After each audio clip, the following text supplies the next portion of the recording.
we straight chillin', serial killing, pre-cold villains on the mic, got you reeling. 5-star rated from the floor to the ceiling. If you catch a 1-star, no time for feelings. Got a demon DJ on the ones and twos by the name Beelzebub, so don't get confused. So grab a seat by the fire, roast them all over two, and prepare to hear the legend of the straight chillin' crew. What nerds, and welcome to another Blanc episode of Straight Chilling, the weekly horror movie review show where you chill and we kill, slice, dice, and chop up yet another horror movie. My name is Bob. I'll be your host for the evening. This is episode 558, recorded on Sunday, December 14th, 2025. Tonight, we are talking about Wake Up Dead Man, a Knives Out mystery. Before we get into it, let me introduce everyone else on the show tonight. First up, calling in from Washington, D.C., we got Shaboy Rand Diesel. What's up, man? Now, who's responsible for this unwarranted attack on my person? What's going on, buddy? You ready to talk about the latest Blanc? That is such a great, rendition of Benoit Blanc that you just did with your own mouth. I can't believe how accurate you are. I'm full of surprises and bumps, mostly full of bumps. Just a very bumpy man. That's what I love. I'm just a about you. bump boy. They call me the bumper. This is my bumpy boy, Randy. Last but not least, calling in from Seoul, South Korea, we got Shaboy Soju. What's up, man? What up? It's your boy. He hath risen, stains, boys. Can't keep me down. Man. Biblically. That's what he said. Old Bumpy Dick Randy over there. God damn. God, bumpy sorry. dick. Dick Nobody got said added. that. It's a late breaking edition of this nickname. Yeah, now we're just getting out of control. Okay. Old Bumpy Dick over here. God damn. Bumpy That's boy. pretty sick. Smooth dick. I don't know if Smoothest there's dick I a ever preferable saw. nickname out of the bunch here. Smooth Dick Randy. That's what they call I guess that's fine. I mean, healthy. I don't know that if it's sounds better. I'm healthy. not really not sure. It's gotta Oh be my better. I mean, it's preferable, I think. I mean, bumped for their pleasure. No, I don't no, know. shut it All down, right. shut Yeah, it we're down. shutting it down. Good call. Look. Good call. You started her up, my guy. Oh, we are talking about a new Netflix joint, the third in the Knives Out trilogy. Oh, we've Before we covered get a to lot it- of Netflix movies this year. I was thinking Frankenstein was on here too. Frankenming, yeah.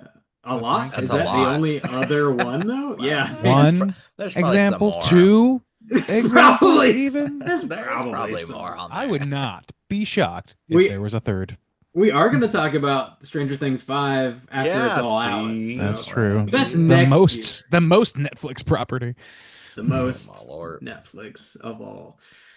Before we talk about our 89th Netflix release of the year, let's tackle a little bit of housekeeping real quick here. We do have our January poll currently posted over on our Patreon website. If you guys support us at the $5 level or above, you get the chance to vote on a movie we're talking about this January. The theme for January, per usual, is just shit we missed last year.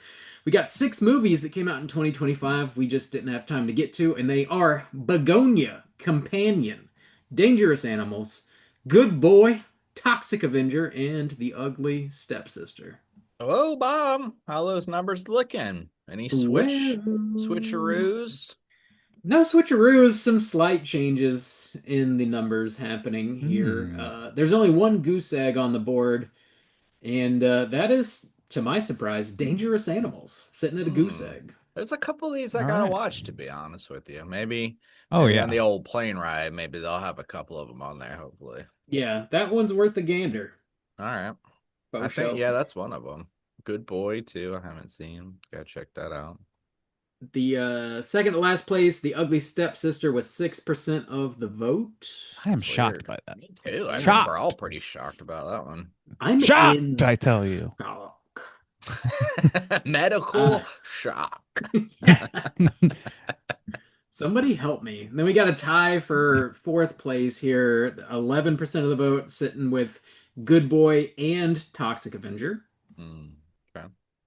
Then we got Companion in second place, 33% of the vote. Begonia still on top with 39% of the vote. Damn. Okay. There you Well, go. we still got several weeks to go. Yeah. That recency bias is coming for Begonia, I think. Mm. True that. Get those votes in before the end of the month. We'll see what we're talking about this January. We are dropping mini casts every other Friday over on Patreon as well. We just had one come out this past Friday on Predator Badlands. Your boy Soju is out there just breaking hearts and ripping farts. Let me tell you. Yeah, both. In that order. Sometimes at the I break same the time. hearts and then I leave them with it. Listen, honey, it's not gonna work. Gotta go. Out of here. It's not you, it's me. Leave them with a little something to remember me by. Just a little case of the brown eye. God. Let them treasure one last cent, you know? If only I could bottle this. This is what you could have been missing, honey. Man. So check that out. That's over on Patreon. The next one we got dropping here is also from ya boy Soju. This is coming out day after Christmas, Friday the 26th, and it's going to be On the Long Walk. Next up. Yeah, Soju closing out the year. Hope that's all right. But yeah, It's not. well, It's not. All right. that's Stop what you're doing getting, it. because I don't think anybody else is going to record another minicast. No.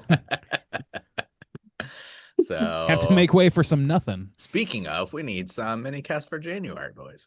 Yeah, we do. Yeah, we do. Oh wait, time goes by. Keeps marching. goes on. It just keeps marching keeps sto- forward. It don't stop. That's going to be the Long Walk episode anyway. Is going to be our 178th minicast. We're Jesus getting well, fuck. we need 22. I think we'll hit 200 next year. We Next do year, for about sure. 22. Yeah. A year, because Easily. God, we're yeah. doing more mini episodes of this fucking show than most Most podcasts people have on the have proper episodes. main channel. I was thinking about this. We need to do some research. We need to do our own research, but I wonder if there is a Guinness Book World Record for longest running consecutive podcast, because we Buddy. might be in the running at this point. Buddy, if we go and say to Guinness Book that we want a longest running podcast series, they will just give it to us because it is largely just a marketing firm that you purchase ads from. Let me get that. Let me get that. I'm curious. I was thinking about this the other day, actually. You need to do my own research. I might and do let it me right know. now, actually. Okay. On the clock. Do it. Check we out, do a lot of recording. There's no time to do this research outside of class. We're always recording. Oh, no. Check out minicasts. They are on Patreon. Do that for yourself. The only other Patreon news we got here is another reminder we are reopening the You Pick the Flick tier on January 1st at an undisclosed time of day. This is the only way for you, the listener, to pick a movie for us, the nerds, to talk about. We got 5 spots dropping on January 1st, and those are going to be the only 5 spots available for the first half of the year. We'll reopen it sometime in June, probably. So, yeah, you just got to refresh your feed, check our Patreon, and see whenever the You Pick the Flick is open, and grab you a spot and let us know what movie we're talking about for you. Who told you you can eat my cookies? Guess what, boys? Don't eat my We're cookies. beat out by, I guess, Joe Rogan starting in 2009. So Whom? we're fucked. Never heard of her. We're fucked. Damn it. Jeff Rogaine? When are we Never going to heard get of that him. Spotify deal? Bogan? Joe Bogan? Never heard of Joe her. Bogan. Who? What? I don't know.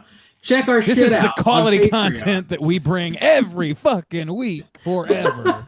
Radio Lab 2000. Radio Lab, Forever. does that count, though? That's not a podcast. That's a Yeah, radio. yeah. Everybody knows Lab. the difference. It's a lab. Boys, you got anything else you need to plug? Not a goddamn thing. I'll just say it once. Now it's officially released. I did a bonus episode on the Seoul Independent Film Festival, and my guest did show up. We did record it together outside in the freezing cold. That was great. That was great. That was That so was great. great. It was like Hot Ones, but the opposite. The opposite of hot. But Cold ones. shouts outs to my boy Stefan, who I met at the film festival. He is a German journalist, and he's been chilling in Korea for the past 5 months, and went to a couple of the film festivals. And I met him on the first day, so we hung out a lot at the festival, and he recorded with me. And he has his own podcast in German, but he does some English interviews with Korean directors, and it's called Kino Korea. So check that out and listen to our coverage. Yeah. Right. Great fun. It is. Last thing I got is, at the time of you listening to this, we will have just dropped a brand new episode of Let's Get Physical Media. Your boy Mikey and myself, we're talking about our November pickups. So if you're into collecting Blu-rays, 4Ks, DVDs, the occasional VHS tape, check out Let's Get Physical Media everywhere you get your podcasts. All right, I already told Bob I'm getting ready for that audit now. Now The it's annual confirmed I'm audit. coming into town. I gotta get my auditing gloves ready. We got to film It it might just be- too. It The might just be more screaming efficient. match. It might Oh be my efficient if God, No! Bob, Why? why did you do this? I'm requiring you both to drink 4 shots of tequila just before going in and having this conversation. There's 18 copies of Godzilla 98. And they're all covered in Fuck. salt and lime now. them. What's wrong with me? What's wrong? No. That's still gonna count as $10. The average. So you need to Fuck. just like gotta have Bob coverage accrue it. all of his gift card receipts because those are just DVDs. In the That's free making money, baby. already. That's That's- just playing with somebody house money. paid for it, so I mean, Well, no. I Not your say you boy. count it. You just don't have to worry with what he bought with it. You just know the amount. Bezos paid for it, dog. What? Yeah, I don't think he did somehow. I think our house is clean. Yeah, it's probably clean. This house is clean. Let's get into the main event. We're talking about Wake Up Dead Man, and we're kicking it off with the back of the box. What's on the back of the box?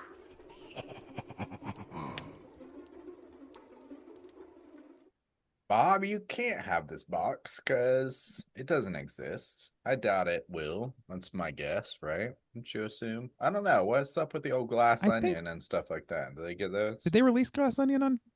I don't think they did. The first Knives Out movie is on Blu-ray for sure. I don't think they put out Glass Onion, to my knowledge. So this one might not get a release, which is unfortunate, but it does live on Netflix for now, if you would like to check it out. It is rated PG-13 with a runtime of 2 hours and 24 minutes. This brand new release just hit Netflix this past Friday. This is written and directed by Shaboy Ryan Johnson, who I believe wrote and directed the previous two as well. So this is very much his baby. Stars Daniel Craig, Josh O'Connor, Glenn Close, Josh Brolin, Mila Kunis, Jeremy Renner, Kerry Washington, Andrew Scott, Kaylee Spaney, Daryl McCormack, Jeffrey Wright, Thomas Hayden Church. So many people. Holy shit. I'll Real shame stop they couldn't get any reading. celebrities. I've for never this heard thing, you know? about any of them. I know. Who? What are They new on the these- scene? These no-name losers are in this. I don't know. Plot synopsis brought to you by IMDb is as follows. Shaboy Benoit Blanc returns for his most dangerous case yet. And that's it. That's what you get. Boy, that's quite a Wow, synopsis. that could be the same as the Mm. I feel like previous this film. is not his most dangerous case yet. I would feel like the one where he's on an isolated island would probably be more risque. Yeah.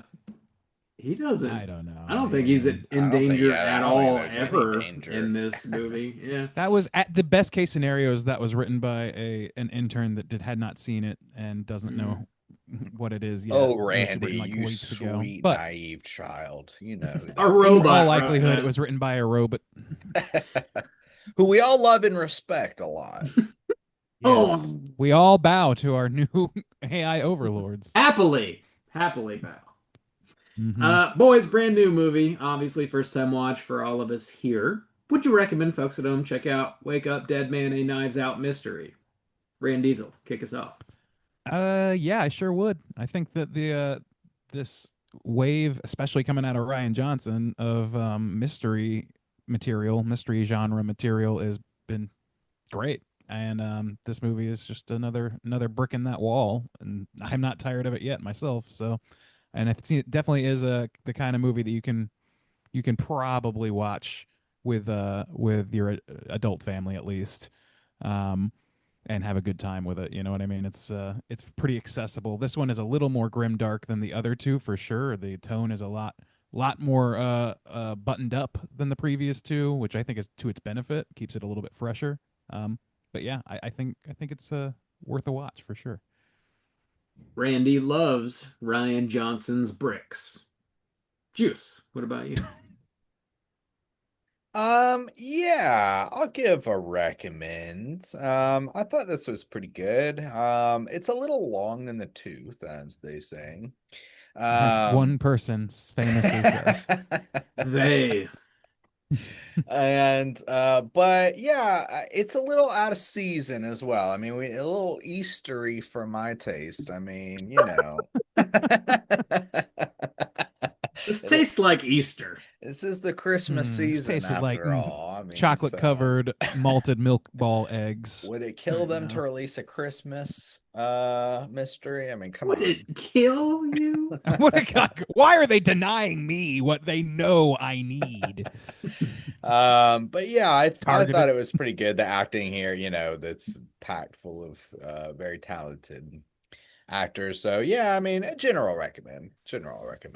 Other than the length, yeah, it's a pretty fun watch. Bob, how about you? Would you recommend people check this out? Yeah, generally speaking, I would say yes. It's on Netflix, so it's really easy to come by. And this is one of the few Netflix movies that is over 2 hours long, where like I didn't necessarily feel the runtime. It seems like maybe you did, Juice, but it didn't really bother me. You know, I was pretty engaged throughout. So yeah, kudos for that. Anyways, a pretty fun mystery with some good performances that I think will generally entertain probably the vast majority of people that throw it on. So not super horror related. There, I mean, obviously some murders happening. Murder is Enough for this afoot. podcast. But yeah. So horror adjacent. You know, if we're gonna talk about Clue, we might as well talk about a Benoit Blanc flick. You know. Mm-hmm. So yeah, that sounds like a general recommendation from the Straight Chilling crew. It was And- fun. Have we done all three of these now? We did No. Knives No, Out. We haven't reviewed any of them We before. I thought we did Knives Out. Nah, I think this is Okay. the first Maybe one, mini first time. cast. Okay. Possibly. Maybe. We did a creature Scratch comfort that. or something. I don't know. Yeah. Scratch that. So we're going to be spoiling the shit out of this Benoit Blanc movie. And here comes your warning.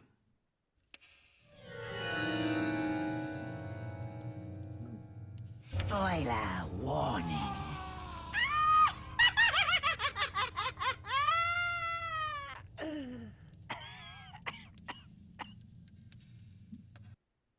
Whoa, Randy.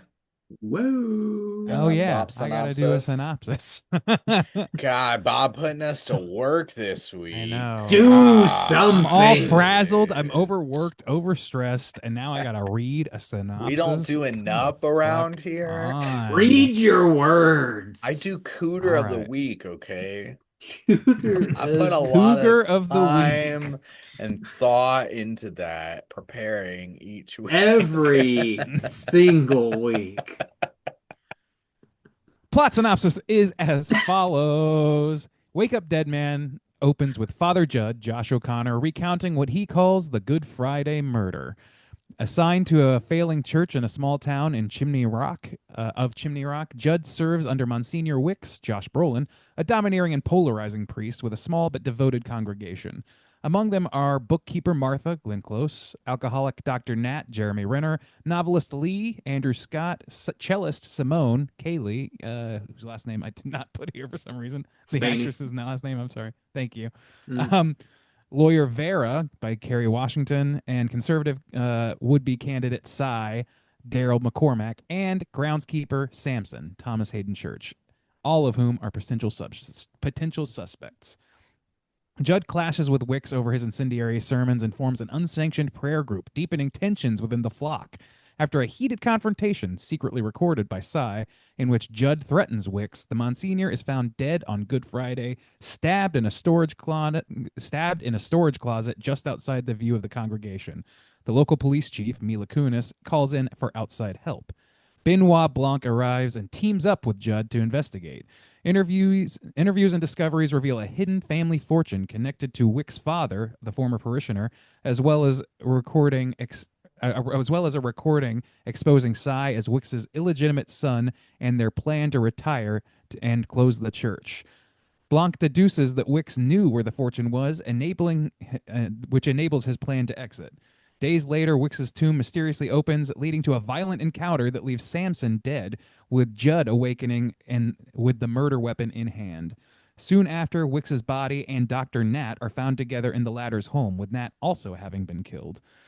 In the finale, Blanc explains the mechanics of the crime, but refuses to name the culprit in a public setting. Once the room clears, he allows Martha to confess instead. She reveals that she killed Wicks to stop him from stealing the buried fortune and closing the church, staging events to present him as a resurrected figure while eliminating this existential threat to her home church. Her plan spiraled into unintended deaths, including Dr. Nat, whom she herself poisoned in retribution for killing Samson. Martha reveals that she has poisoned herself as well just moments before her confession and dies just after receiving absolution from Father Judd. The hidden gem-based fortune then falls out of her hand, and Father Judd quietly conceals it within the new crucifix at the church and walks away a free man, head of the church. Roll them credits, as some folks are prone to say. Roll it to that sweet Tom Waits banger, Come On Up to the House. I love that. Dude. Oh, Can I great. tell you good. guys before we get going about the experience I had in theater with this? Because this movie should have been a bad beer scenario on every level for me. no. Because I had the loudest, most fucking obnoxious piece of shit behind me in the theater who was just so drunk. And so belligerently when I'm saying he wasn't like speaking so much. This is not an Alamo Drafthouse where like they're supposed to be pretty on top of that shit. They did nothing. We complained a couple times. The people next to us complained. They did nothing. So this guy just sat there and like loudly guffawed at things that just were not jokes. Just weren't jokes. Just laughing to himself. He would laugh at scene transitions. It would just cut to a different scene and he would laugh loudly. And You just didn't get it. You didn't get the joke. Dude, it was, and then every time there was like a fucking reveal of any kind, even the kind that was like immediately undercut because Benoit Blanc's like, no, you're wrong, because he does that thing. Every single time as they're revealing, he's like, yep, yep, like I knew all along, yep. Damn, dude. And then when fucking Tom Waits came on, I got so happy, and this motherfucker started singing the song out loud while the person with him was like, this woman was begging him to shut the fuck up the entire time. It was hellish experience in theaters, and I don't understand. But man. somehow this movie overcame all of that for me. Damn. But yeah, I did rewatch it yesterday, and it's great. That needle drop hits just right. God, it really does. Up to the house. Plus, like a full star because of that song. Those are great. I like really. I let the credits roll just to like listen to the whole damn Me song too, and sing yeah. along. Yeah. So yeah, this is I would say too long. I don't think it needs to be. I did feel the runtime, and even when I started, I was like, "Woof, 2.5 hours, Jesus Christ!" Because I mean, I don't know. I just don't feel like it's necessary. I don't know exactly where I would cut it from, but it just seems very unnecessary. I don't know how long the other ones were, but this Think is I mean, about this is the like a same. slower paced type of mystery. I mean, it's not action packed or things aren't really like moving very quickly. It's plays out like a mystery should, It's just I don't know. It's too long. I don't know. They're all over 2 hours. The Okay. shortest was Knives Out, the first, which was 2 hours and 10. And That's a they've good progressively sweet gotten an spot, extra yeah. 5 or 10 minutes. This one is 2 hours and 24 minutes, which, yeah, I agree. Like, could be seen as too long. But I'm with Bob. Like, I didn't feel it at all. I felt like it kept things moving, at just like a very intentional pace. I never felt bored, and I never felt like I was losing steam with the movie. There was a point at which I thought the movie was like about to end, and then it kept going after that. You know what I mean? Yeah. Like not and but like it made perfect sense why like that it needed to do that, because there's a lot of thread left to pull still, and I just didn't realize it because I'm not the kind of guy who tries to figure out the mysteries as I'm watching. Me too. I really just let it wash over me. I'd There's like rather no be way you shocked could at the figure end. this shit out. There's I really think no there way. is, but only for like people that are like devoted to that way of like consuming mysteries in general. Just don't. And it's not the way I prefer to do it. So Like Stupid. nobody could have been like, oh, they sewed the head of the knife onto his jacket, and then when he drank the poison and fell down, then they pulled it off and put a real knife in. Like, how would you ever begin to figure that out before it's explained to you? You could, I I mean, the mean, I think you clank, yeah, the could. metal clang, you could hear that he like drank something, but Sure, yeah, yeah, It was yeah, painted red to match his parishioners' robes. Like there's yeah, yeah. like, but the thing is, like, it's not it's impactful because it manages to fool you so easily. Like, you got to be Yeah. really, really fucking eagle-eyed and on top of it, and also just a pretty good guesser of, and probably just like Yeah. read enough mysteries to trying to know prove something to where the red yourself. herrings are versus the real shit, you know. I bet And I'm just not down for that kind of your view. boy Judd hid the flask just to like save face for the congregation, and then Dr. Nat walked in and swapped the fake knife Yeah. head for a real knife. Like to like figure all that out would, I mean, if you did, good for you. That's fucking crazy. I mean, If you did. but though famously, like even back like with oh fuck, what's her name? What is oh shit, the Hercule Poirot woman, what's her name? Oh, I can't think of this writer's name, but like classic mysteries, like in novel form, people are able to ponder it more, and whenever they get transferred to movies, it always suffers from that sort of thing where you don't have like an intermission to really think about the pieces. You know what I mean? You're just letting it wash over you. So, yes and no. I mean, it's just I- if you really go in wanting to do that, you got to be like a fucking distance runner of mystery novels. You got to know your business. I think I've forgotten a key part of the mystery. What there was a remote and it affected the baseball game. I can't remember what the remote did. That They was were the joking blood about it. squib, so that the Oh, blood the pool blood, would the come blood. out. That's what it was. Mhm. Okay, that's Yeah. right. Yeah, God, that's so that was also sewn into the jacket. And then okay. And the other thing about it is like this is also playing off of those classic like classic rather mystery tropes or Mystery, whatever. So yeah. it's building on the red herrings already exist and like Sure. subverting the subversion. Like so it's pretty messy when you untangle the thing. So yeah, it's tough to figure out. I thought Psy did it. He was my guess. Yeah, he's a real motherfucker, but a Real bit of a piece red of herring, shit. I guess. I think he was too obvious of a choice, and like I think if I had put money on somebody, it really was Martha. Actually, I would have guessed Martha, just because she is like the overly pious one. You know what I mean? It like narratively, it makes a kind of Mhm. resonant sense for her to end up being the big bad or the big culprit at the end. I didn't expect Dr. Nat, but it makes sense why he was not like. I would not think of him as the person pulling the strings, and he was not. He was just like a diligent rube who tried to break out on his own. He got yeah. Dude, Yeah. that like tub full of whatever acid in his basement. That scene when Blanc like hits the valve and drains it, and you see like all the bones laying there. That was a fucking great moment. Probably the most cool. like horror moment of It this was whole too thing. because also too the flesh Yeah, was gone Yeah. from just the It was arms, like very the like forearms. Mars of- Attacks bones in there. yeah, it Like, was. the bright green goop. I love that. Yeah, that was Yeah, a great that was moment. probably the most horror moment. Now that you mentioned that, Yeah. but yeah, it was But, spooky. like- I liked when he, broke out of the mausoleum, and that was just a cool aspect of it too. That you could push it from the inside, and yeah, that was a cool spooky kind of setting. Fun. It is fun, like a good way to incorporate spookiness into Easter. It's pretty cool. Mhm. It reminded me, it had some like I think maybe low key nods to The Exorcist with like a boxing priest you know, kind of Yeah, I wrestling with didn't his think about that. faith, Yeah, and that's true. kind of made me I think about he's- that. I guess he is kind of wrestling with his faith.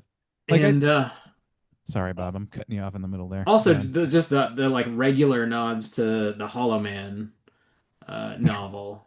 Hmm.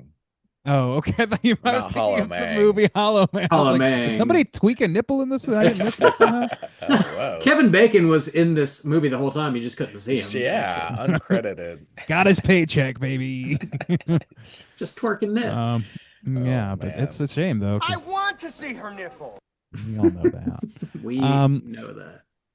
Yeah, Martha I is really poor. liked the discussion about faith in this though. Like the faith discussion is actually not like it's not nothing in this where it points out like basically like the weaponization of Christianity against earthly enemies and like the way people take advantage of that and take advantage of their pulpit. Like it's not like breaking new ground kind of commentary, but it is like effective the way they did it. I really loved the way that they used light, especially in the altar itself, to sort of like show that. And like whenever like when Benoit Blanc and Judd are having that discussion about faith right at the beginning, and Benoit's like, I'm a heretic, blah blah blah, and all this shit, the light, the sun, or the sun gets overcast or whatever, and not a whole lot of sunlight's coming in.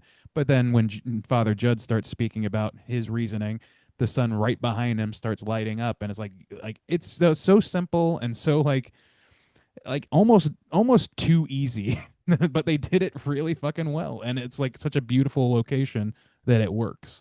I love that sort of thing. Mhm. Well, and it's a good balance too. I mean, because it is, I mean, it's natural and somewhat easy to have this thing that's commentating on, you know, religion and keeping people angry, and but it's all the negative aspects of it too. It's, you know, he's exploiting one person, she's hoping for a miracle because she's young and she's experienced this pain. And like everybody's got their own loneliness or like crisis they can't figure out in their life, they just can't wrap their mind around it. And there's this person who's willing to exploit it and pull it out for profit and for their own power and everything like that.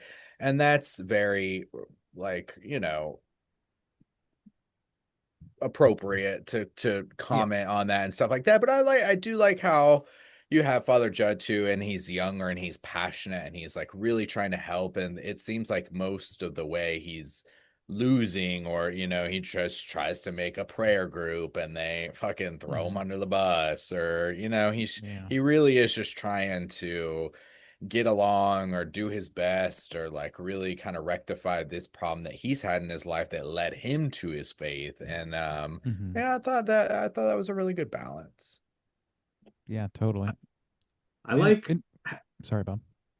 I was just gonna say, I like how Judd, like throughout this, he reveals that he accidentally killed a man in the boxing ring when he was younger. And so when he thinks that he's committed murder again, he's so ready to turn himself in.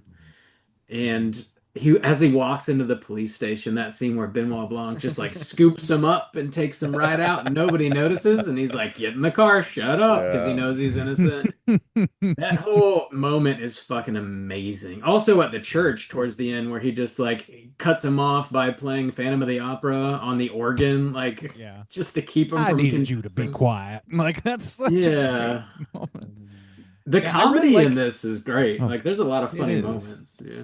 I mean, I was like it seems like it's shot and approached in a way more like I was saying earlier. It feels more buttoned up. It feels more like almost more like a actual classic detective story rather than what like Knives Out was, and certainly what Glass Onion was, which leaned hard into the comedy aspect and the commentary and all that stuff.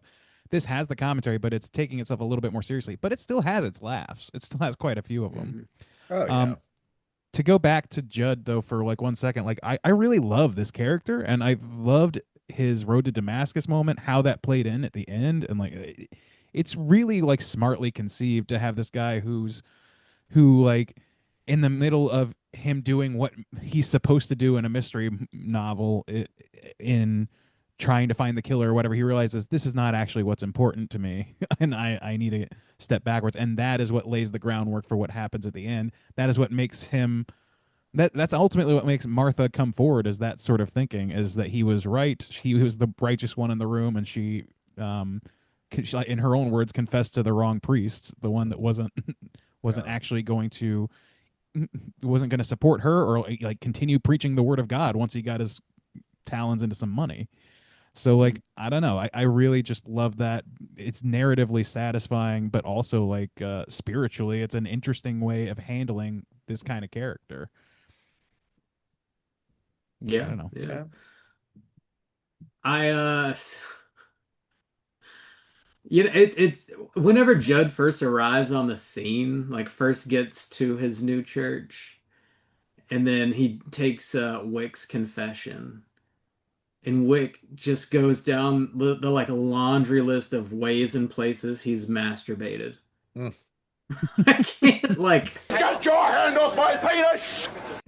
I'm not sure. And then to find out later that he's actually incapable of even having an erection, so he's just making all this stuff up. Then It's I would just just like give him like 1,000,000 Hail Marys for lying to me. Be like, you're going to hell, you old bitch. he just I would I don't think condemn he him. cares. He's about to like abandon the church with. I guess he's the just trying fortunes. to run Judd off.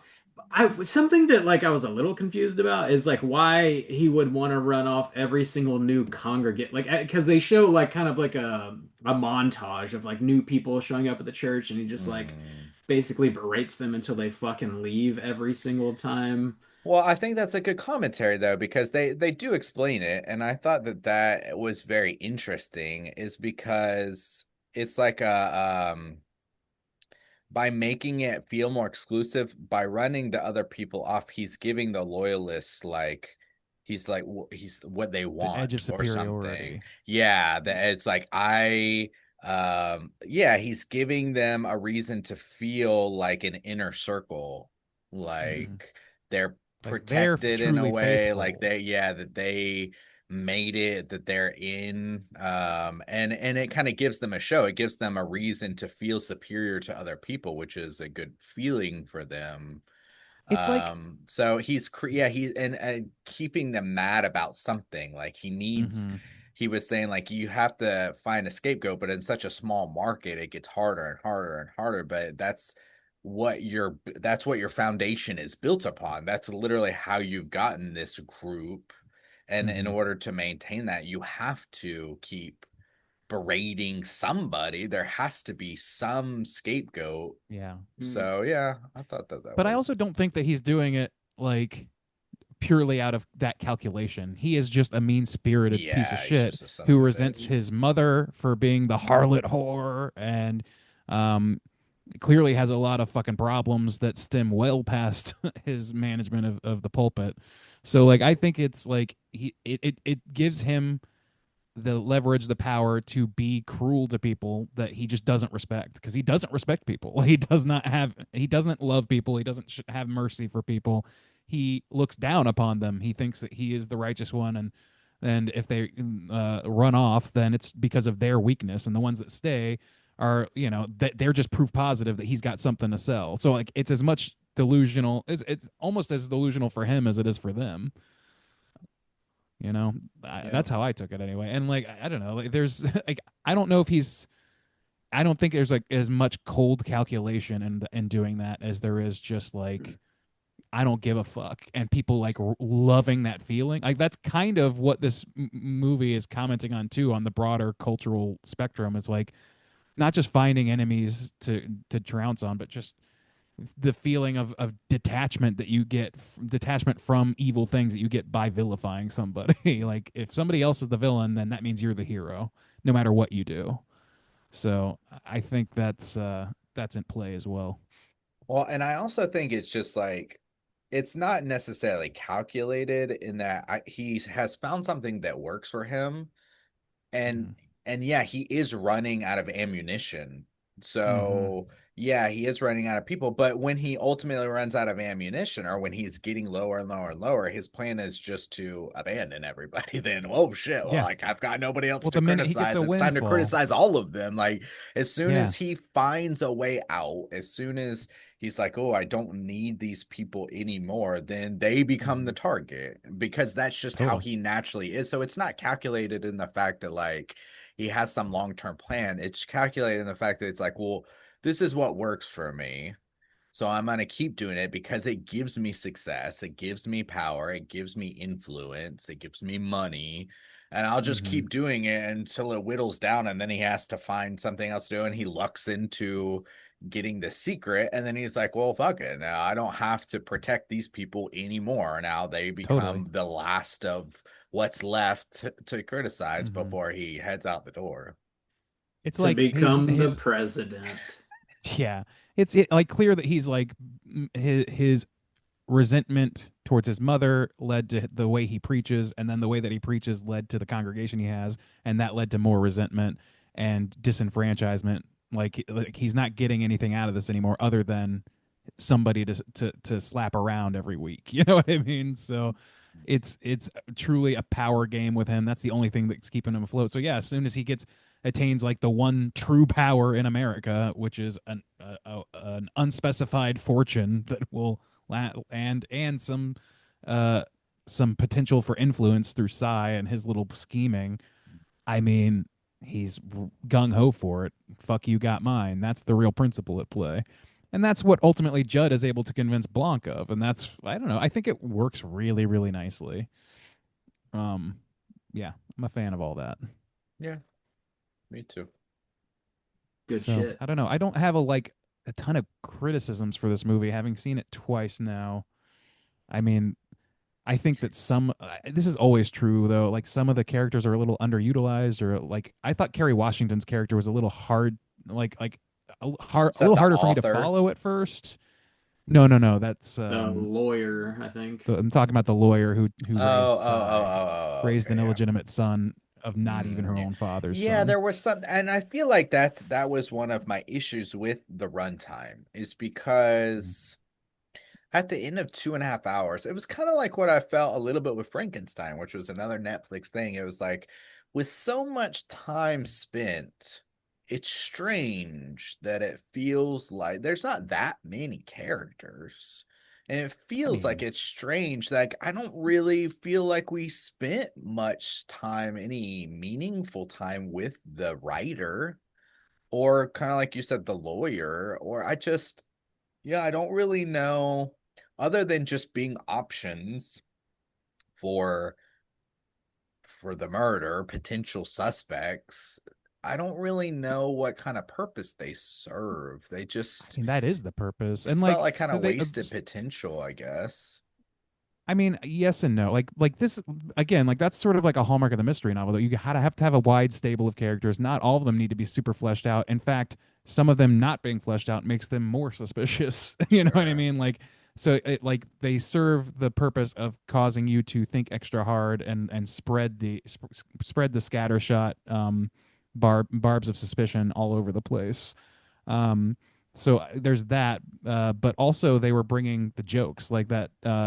Author character, like the Big Lebowski, Walter from the Big Lebowski thing, like all that shit. Like every line he says is so like cloyingly pathetic and silly and like I don't know that's where some of the like more like direct commentary on people is found, where it's like, oh, there's a guy that's whose books were waning in popularity, and so he left it all and left the liberal hive mind and did a blah blah blah and embraced this, and now all he still has a following, but they're a devoted following of fucking chuckleheads that and survivalists that he doesn't even respect. It's quite literally the same thing that Father Wicks is going through if you think about Yeah, it. yeah, Mm. But the way they That portray it is just visual, for laughs. It's pretty great. the visual at the end when you see him at like a book signing and they all look exactly like Walter from The Big Lebowski is such a great payoff to that line. that was awesome.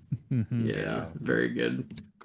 Hey, Uh, money's Yeah. money, baby, Yeah, $50 an autograph. No matter how you get it, money is money. No matter how you get it. You just get it. That's the message we want to put out into the world here at Straight Show. That's what I learned Just from gotta this get movie. it. You just gotta get Damn. it. May I do the thinking, please? Oh man.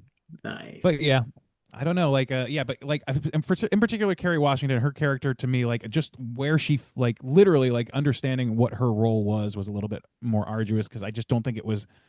I think they kind of sped through that a little bit, which, like you said, to your point, like, yeah, that it did feel that way because they were just kind of like cycling through stuff. But that is like overwhelming you with information is a key tool to these kind of stories. So, But see, here's where I think there's missed potential there, especially because you have, if you consider it from Psy, and then you consider it from Wix, and you consider it from her, the lawyer's point of view, there is this element too, especially how we talked about, like, I don't even necessarily think this is fully fleshed out with Wix. Like, I know the story of the mother is such a big thing that resonates through this town and resonates through this church, and like it's a big part about it, but I guess we don't get as much time with Wix wrestling with it, or it bothering Wix like specifically, like other people talk about it.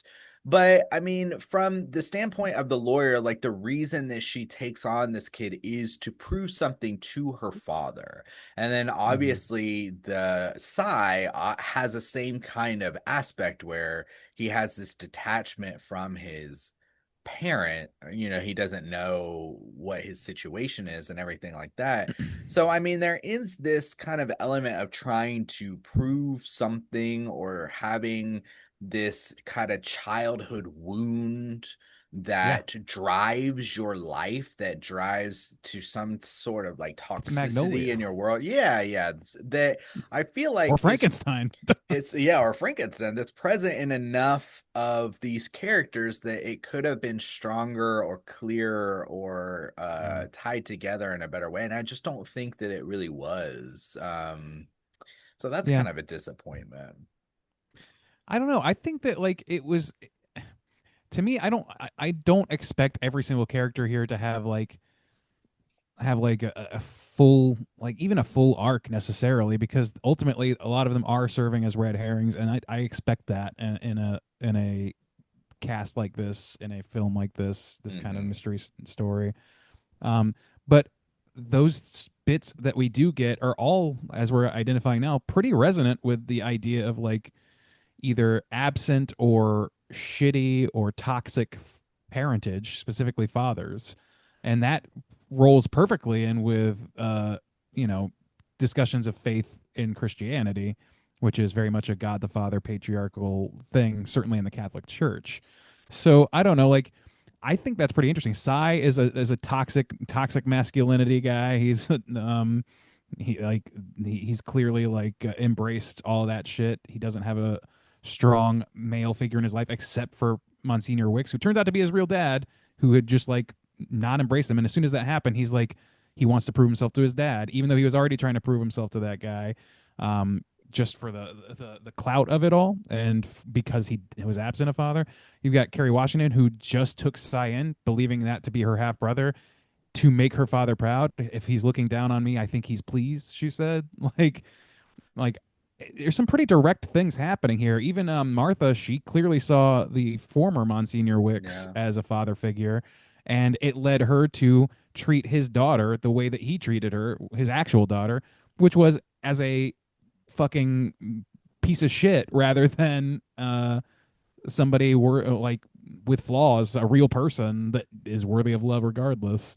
Like all that stuff factors in really well. Judd is kind of the notable exception. It seems like we don't really know what his parented situation is, but he's got his own thing going on. I like that so much of the flock, the congregation, are people with baggage specific to fathers, because ultimately I think that Father Wicks, like that's his appeal to these people, and it explains why they stick there. Is because they've either been abandoned by a father before, or they haven't had one, or they've had a bad one, or Well, he it's a just filled correlation that to role because he people's was there. faith as well, and God the Mm. Father. Yeah, exactly. I mean, your relationship Yeah. with God. Yeah.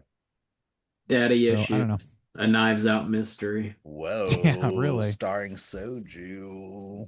I solved the mystery. Is it? The most problematic I'm daddy the. of all. I'm gonna solve the mystery. I'm in there. Soju Blanc over here. What absurd accent are you going to be wielding? You know. Just my Oh, natural hey. one. I'm There's going very all few natural, Bob. socially acceptable accents for him to access. So. The Southern man being really the only one. It's just, that Southern seems like white a tried and true route. Mhm. I'm gonna do Yeah. my sweet Irish accent that I'm really good. Oh, doing. let's hear that right now. I gotta save it for the film, you know. I don't Oh, wanna spoil it. I'll do it on the day. I'm very disappointed in you. Yes. Any other major things you guys want to touch on before we rate this? This movie's kind of hard to talk about, to be honest. I think that's another thing about it being 2.5 hours is I will say really quick, I honestly was a little bit confused. I'm still a little bit confused. I was paying attention, That's good. but Wow. I thought that they showed even on the tape. So the way it played out and the way that it showed on the tape made me really confused. And I feel like it was tricking me. You mean the resurrection? Yeah, the resurrection, where I thought that the gardener came after. Like I thought it even showed it on the tape or some. I thought it showed on the tape a resurrection. Judd coming by, and then somebody else coming behind Judd, which I thought was the gardener, and I thought it even played out It was that meant way. to look like that. So who Like, that was was the part of third the person ruse. who came? That was Dr. Nat. He was the one that actually killed Samson and then like basically put Judd in that position. Yeah, he had the rain jacket on, and he's meant to look like that's the he's gardener. He's meant to look like that's Samson to the cat lawyer. Like, yeah, because that's Samson's house that's like right outside. And they're that, trying to filming it. frame Judd. Is that right? No, I don't think they didn't expect Judd Not to in be that there. moment. No. No, because she's surprised that he's dead. Samson's dead. Yeah, so like that was something they didn't But expect. the lawyer and- killed Samson. No, the doctor killed Samson. Or the doctor, not the yeah, I'm he sorry, killed the Samson doctor, because yeah. at Jeremy that point, Renner. Jeremy Renner. Yeah, Jeremy Renner killed him because he saw the diamond and is like, "Oh shit, I can have this diamond." And They wanted that video. Yeah. Okay. They just wanted that video as like evidence of a miracle. Yes. Okay. And that, but then Judd shows up and kind of throws a wrench in their whole thing. Yes. Right. Yes. Okay, I got you. Yeah. So they're just gonna have the video of the old man busting out of the tomb and walking into the woods. That's all they were gonna do. That's what they wanted. Yeah. So why did the doctor go out there? Was it only because Judd came that the doctor went? No, because they wanted him to be there to look like he was Samson, the gardener, witnessing it. They wanted Samson to be like deified a little bit as well. So then Samson was going to come out later and say, "Yes, I did see the resurrection," exactly. and they Martha, would have 'cause he's in video love with proof Martha. that Mhm. Samson he was there, actually the and dead Nat's man. Dr. Nat was going to take the body. Is going to dissolve the body in acid. Okay, because I was like, I the thought point. I saw him on the tape, and then it gets complicated. Okay. Yeah.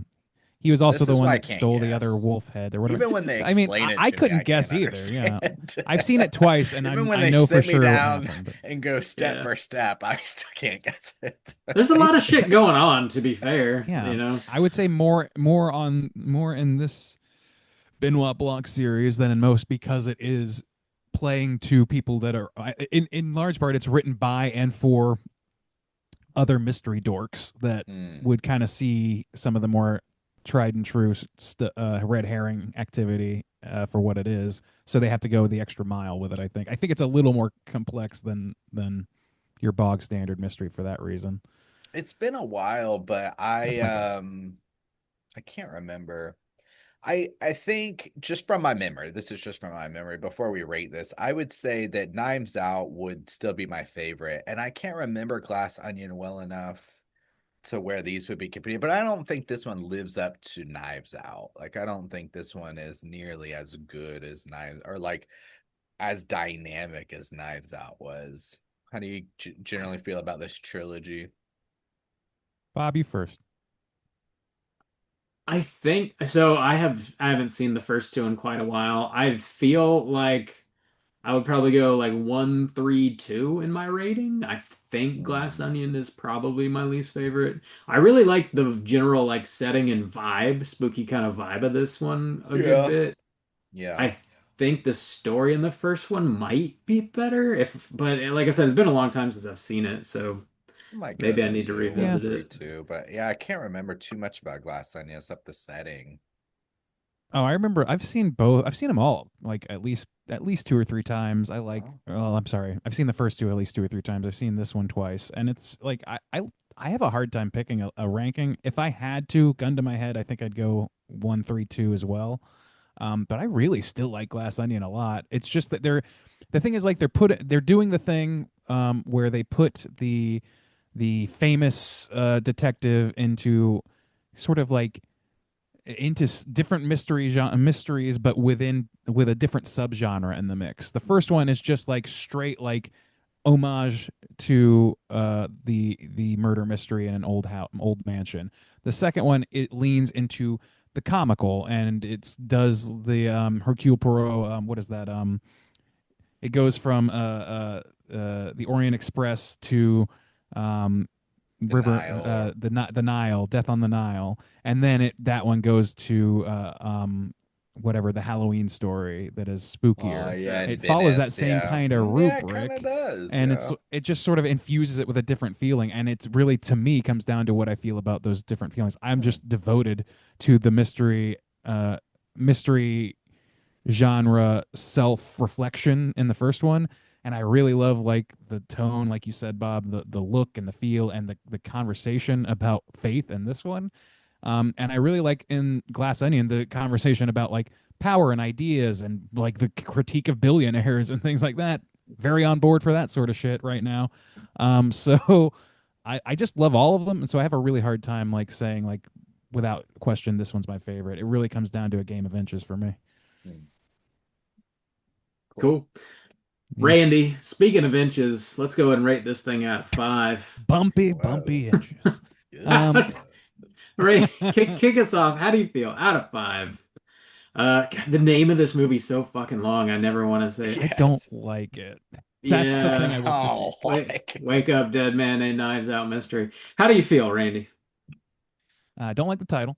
But I like pretty much everything else about this. Like I have such fun with these. They're just like they give you everything. They give me everything that I want out of a mystery novel. It's not or a mystery story. It's smart and it keeps me guessing without demanding that I follow along perfectly.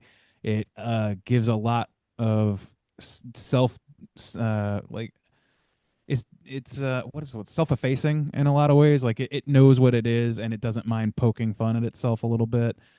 It provides a bit of social commentary in the mix for all of them. I don't know, man. I like all of that stuff. It's just kind of a perfect blend to me. And I just think this is like Ryan Johnson being his most Ryan Johnson. Like I love this stuff. I watched his show Poker Face with Natasha Lyonne, and it's similarly great for a lot of the same reasons, even though it is a totally different sort of feel than any of these movies.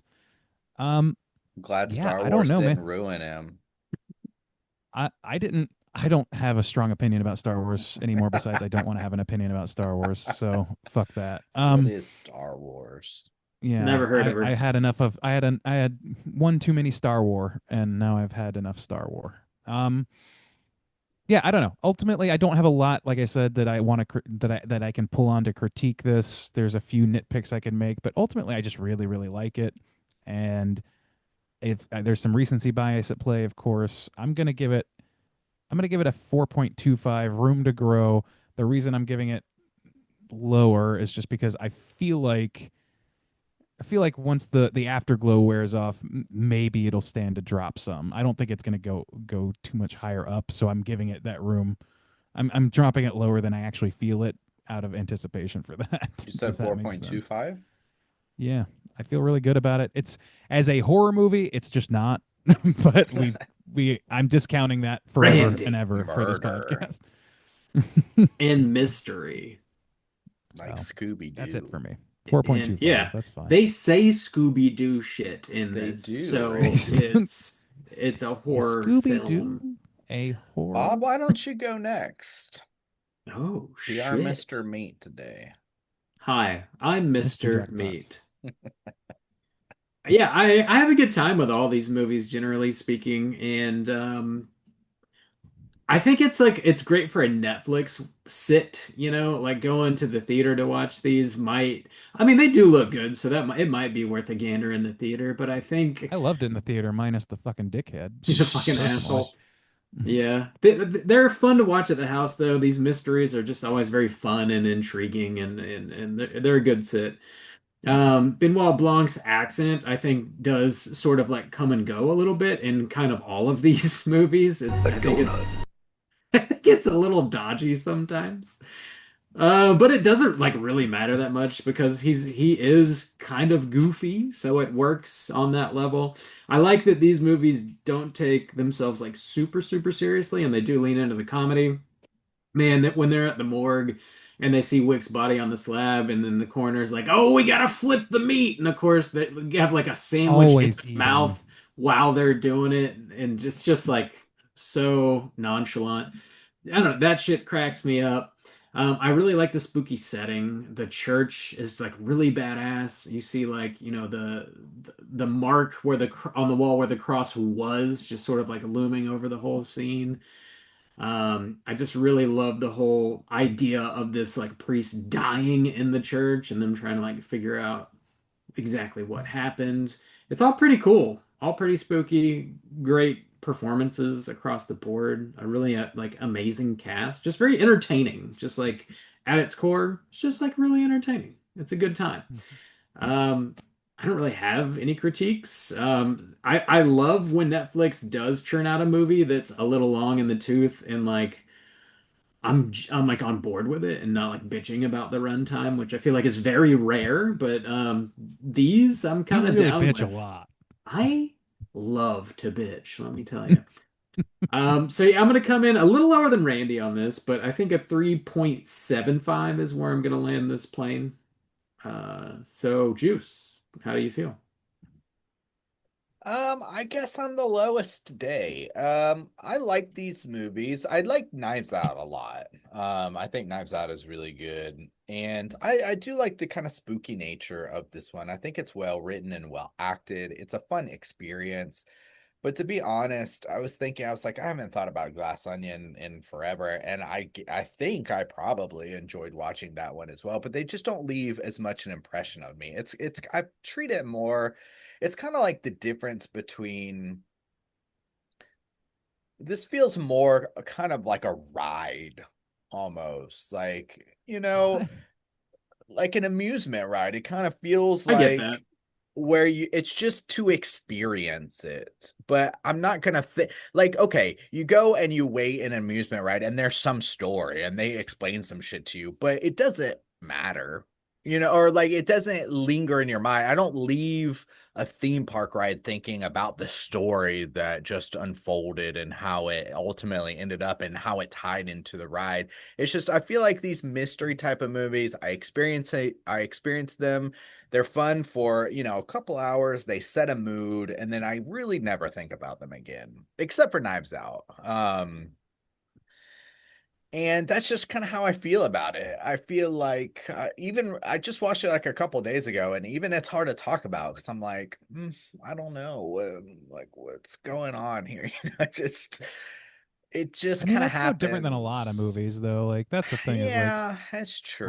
But a lot of horror movies that we've reviewed have True. very little that you can actually talk about. Randy. It's just it's meant to do exactly what you just described. I think this is meant to be pondered a little bit more because you can go. It's like the thing where you get to go back and see how everything connects or whatever. You could, That's the yeah. rewatchability factor Yeah. and stuff. So I don't know. It was fine and a little confusing, a little long, but generally had some good themes, good acting. Felt rewarding in the end, but not super impactful for me. Like there's just nothing that's like I'm pondering personally. So I'm gonna put this at a 3.25. Just Actually, it's that's fun. interesting. Yeah, Like but of all nothing of the three of special. them that I've watched, I think this is the one that left me with the most to ponder, just because Mhm. of the religious aspect and like that scene with Father Judd where Well, he's I like don't have desperately daddy hunting this issues like thing. you do, Randy. You are the daddy issue. I'm the daddy issue. I exploit the daddy issue, but I don't have them.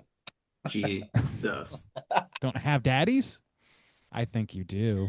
That's going to put our aggregate at a 3.75 for the longest title of a movie in history.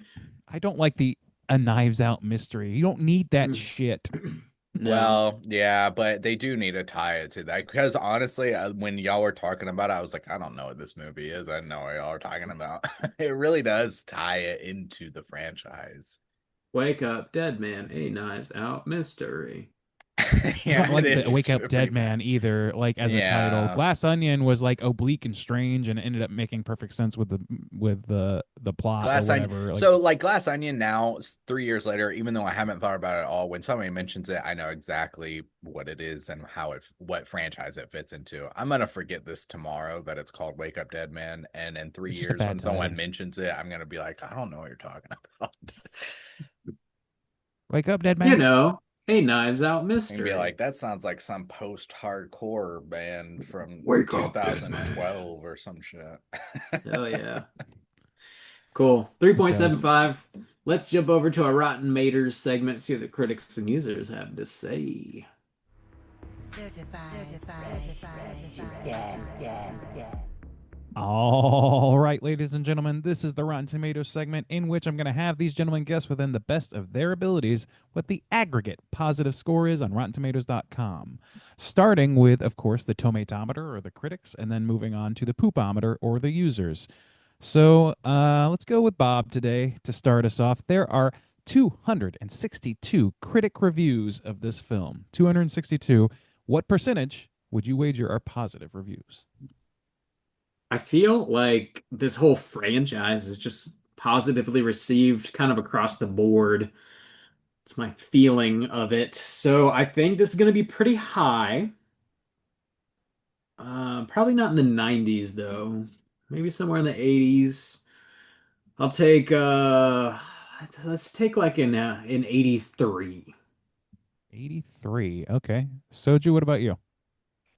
I'm gonna go a little lower than that. I don't know why, but I'm gonna say 75. All right. So we got a 75 and we got an 83. Well, gents, one of you is closer than the other, but you're still 9 percentage points away from the correct score. That score being 92%. Bob's walking Jesus. sideways into this one. Whoa, Certified Bob, walking fresh. sideways. Walking Whoa. sideways. Into Whoa, what? Bob. Damn. Mhm. Congrats. Damn. Hellski. Hellski. The critics' consensus reads as follows, giving Benoit Blanc a worthy mystery with its genuinely soulful fixation on faith and a scene-stealing Josh O'Connor performance. Wake Up Dead Man is another Knives Out puzzle that comes together splendidly. Yeah, that Josh O'Connor performance is Splendidly. Yeah, we probably didn't talk about that enough. He does a great job in this he movie. carries like Yeah. Benoit Blanc does not show up until what, like minute 40 or some shit. Like it feels like a long It time. takes a before he shows while, up. yeah. Anyway. Yeah, good stuff. Let's move over to the poopometer, where there are 1,000 plus verified ratings from users. Going in reverse order, Bob, what percentage of those users would you guess gave positive reviews? I think Juice goes first this time. Yeah, I should go first, Randy. Did I start with you, Bob? Okay, yeah. Yeah. Sorry, Juice, go ahead. I want to take The Boys 86 just because. Ooh, The all right. boys. The boys. Ooh, I want that one last disguise, baby.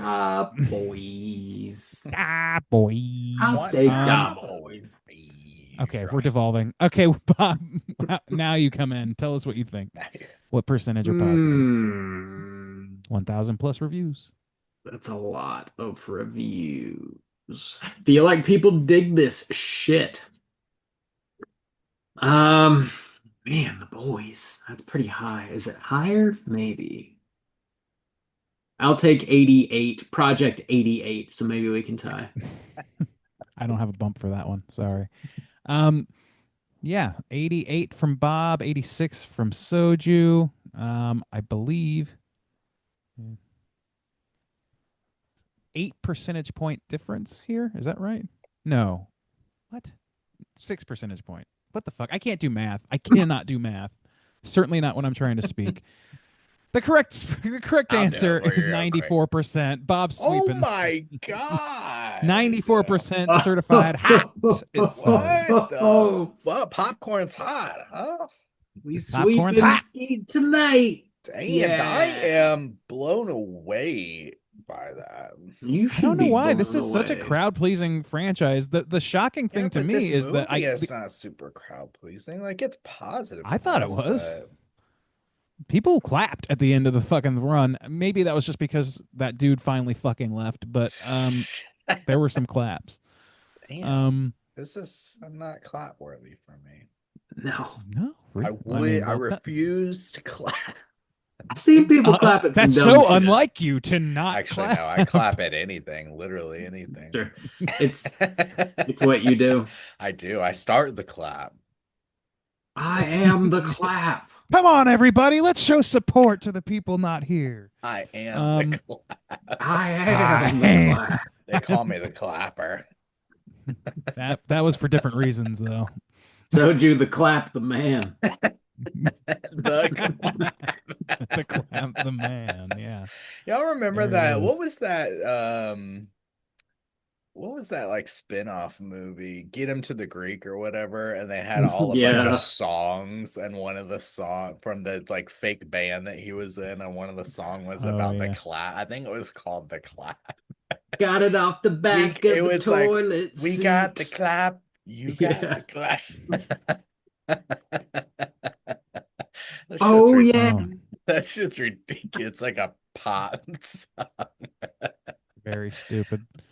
Don't listen to that, All right, let's read some negative reviews just to see how they sound. Sometimes they're funny, but I'm guessing not. I'm gonna get mad.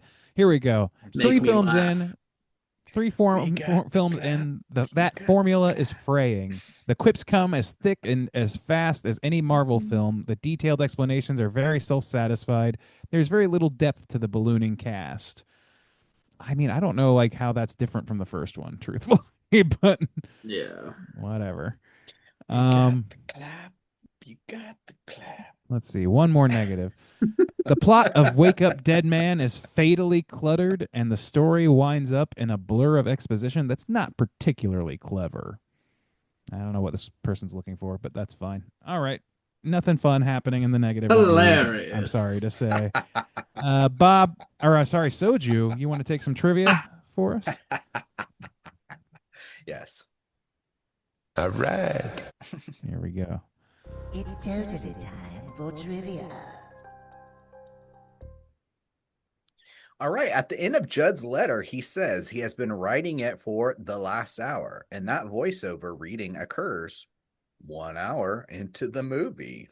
Whoa.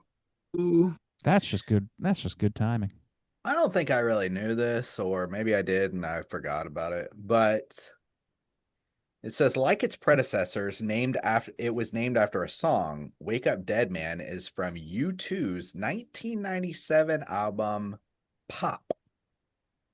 Never really That listened makes to sense, U2. actually. Me I don't either. listen to U2 either, but like I know Glass Onion was a Beatles thing. Knives Out, I don't remember, but I that was a song. Radiohead song. There we go. So I didn't really put that together, but yeah, that's a kind of a fun conceit. That makes the name of this slightly more acceptable in the slightest way.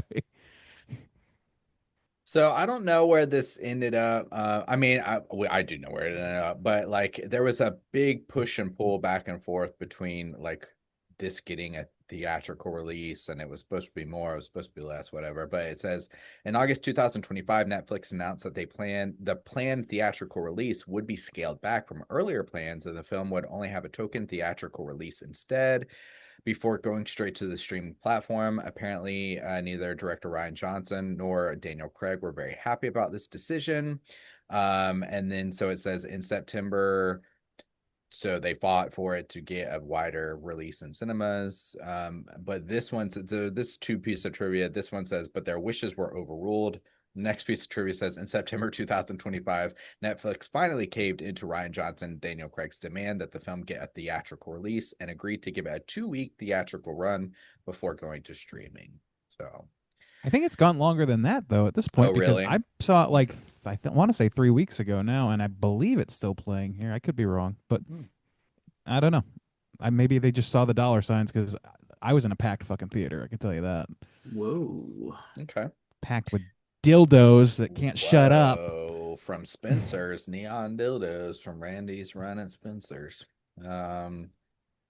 This was Jeremy Renner's first movie after his near fatal snowplow accident that happened in 2023. So I'm glad he, I guess, made a full recovery, seems like, or a recovery.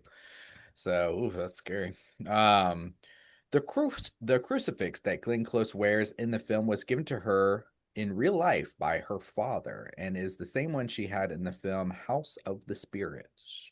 There you go. Oh, that's kind of fun. That's real nice. That's really, real nice. really nice. The body shown during the autopsy was a prosthetic made to resemble Josh Brolin. This allowed the morgue actors Wasn't to perform Josh? the meat flip during filming. And it was also used because Brolin's physique was considered too muscular to convincingly portray an average Monsignor. Just I love a too good meat ripped. flip. That hog is too fat to be seen on screen. That's it's giving Willem Dafoe dick. Yeah. You're just too ripped, my guy. Fat hog Dafoe, or whatever we call him. God damn. Big Dick Dafoe. This is weird. So Jeremy Renner was initially, I guess, going to be Tom Hardy. It doesn't say why he didn't end up taking the film, but it says Tom Hardy was originally going to be cast in that role. I think that's good enough, right? That was like 6 That's pieces trivia. of trivia. That was Those were trivia. A Good trivial job. amount of Not trivia. trivia. Yeah. There's actually some for a new film. There's sort of a lot. There's some shit. Yeah, that's rare. That's Yeah. rare. All right. Juice, why don't you take us through our cooter of the week? Whoa. Straight chillin'. Cooter of the week.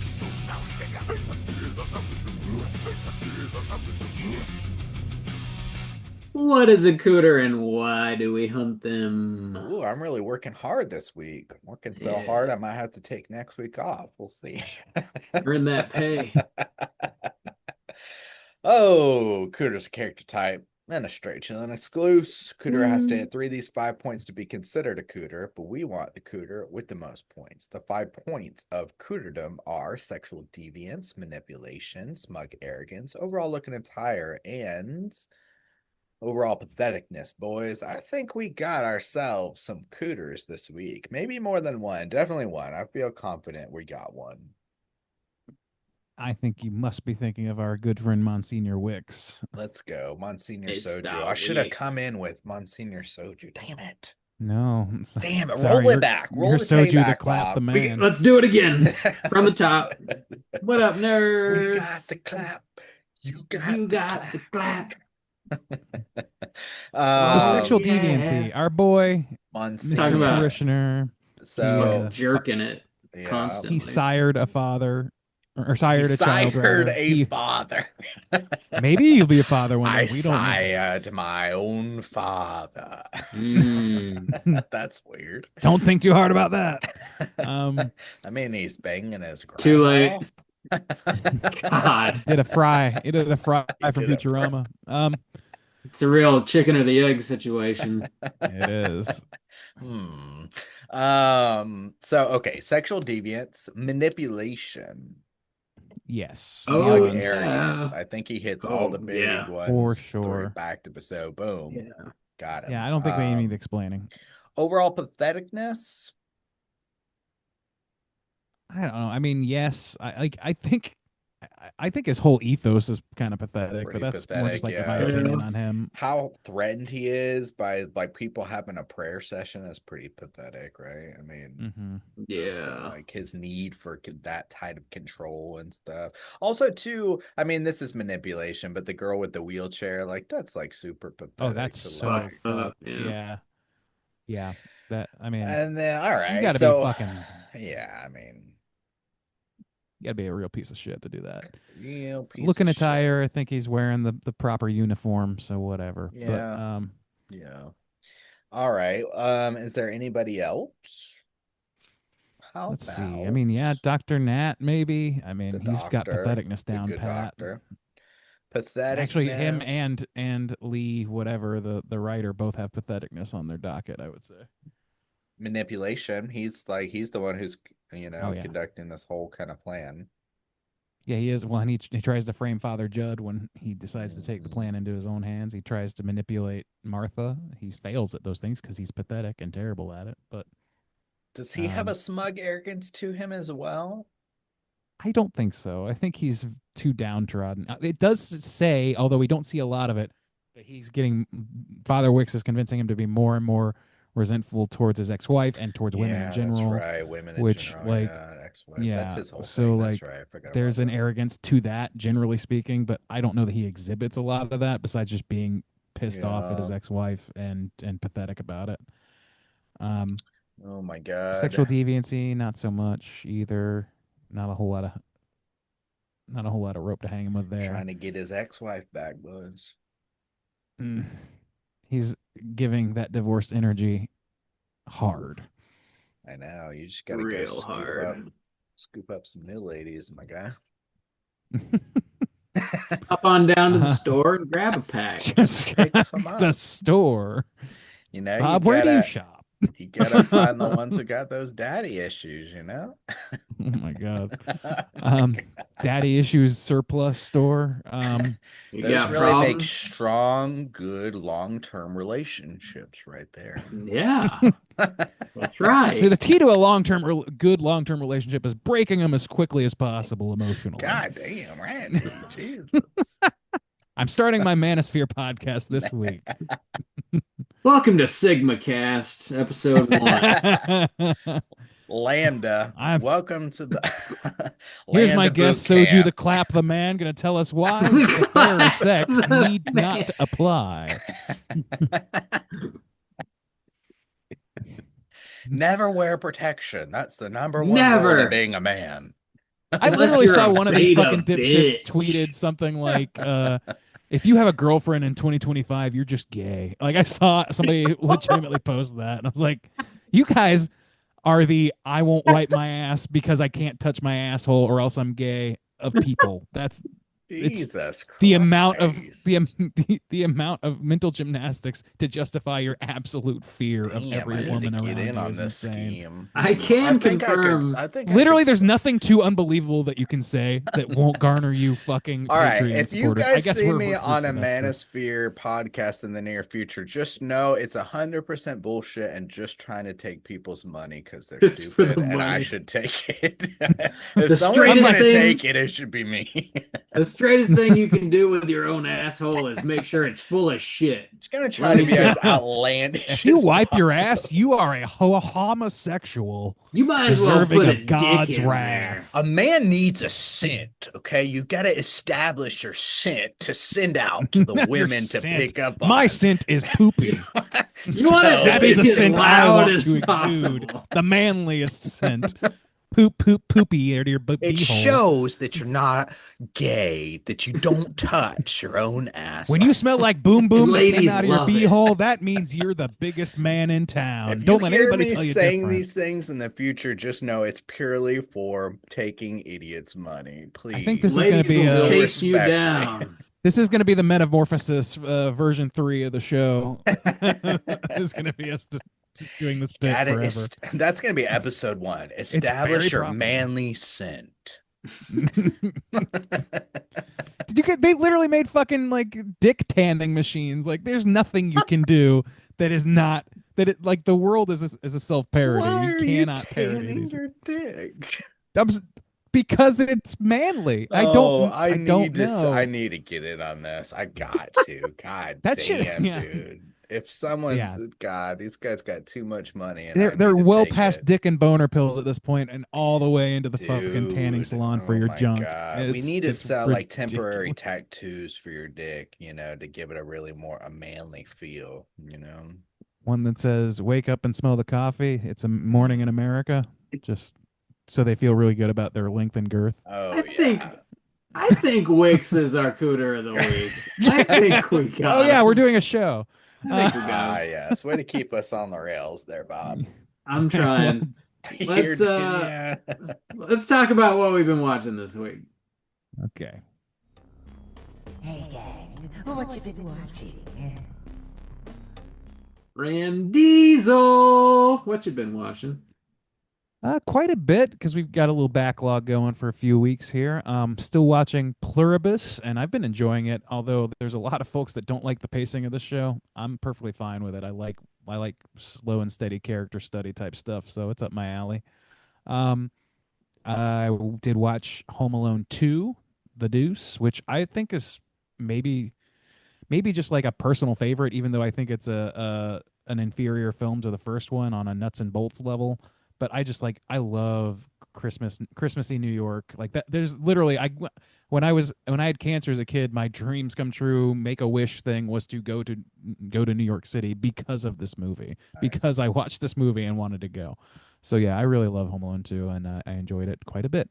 I've been watching the holiday specials of Bob's Burgers, which I have not been a very consistent viewer of the show. There's so many fucking seasons of the show, and every single one they do a really good Thanksgiving and Christmas episode and Halloween episode. Yeah. I kind of feel like I